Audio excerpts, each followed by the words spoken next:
Bien plus, il est ressuscité, il est à la droite de Dieu. Romains chapitre 8, verset 34.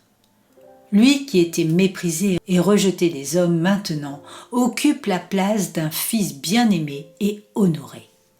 La droite de Dieu est la place de la faveur et de la majesté. Notre Seigneur Jésus est le représentant de son peuple. Quand il mourut pour lui, il y eut une sorte de pause. Il s'éleva encore pour lui, pour sa liberté. Quand il s'assit à la droite de Dieu, ce peuple acquit la faveur, l'honneur et la dignité. L'ascension et l'élévation de Christ sont en même temps l'élévation, l'acceptation et la gloire de son peuple, car il est leur tête et leur représentant. Cette place, à la droite de Dieu, doit être vue comme l'acquis de la sûreté personnifiée.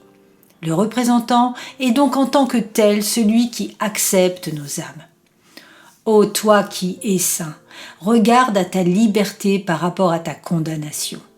Qui nous condamnera ? Qui condamne les hommes qui sont en Jésus ? Celui qui est à la droite de Dieu.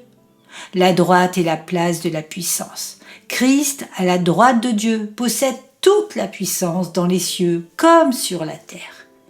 Qui se battra contre le peuple nanti d'une telle puissance et d'un tel capitaine ? Ô mon âme, qu'est-ce qui pourra te détruire si l'Omnipotence est ton aide ? Si tu es à l'égide de toute la puissance, quelle épée pourra te frapper ? Repose-toi en sécurité. Si Jésus est ton roi, dominant sur toute chose et a mis ses ennemis sous ses pieds, si le péché, la mort et l'enfer ont tous vaincu par lui, et si tu t'investis de sa personne, aucune possibilité ne pourra te détruire.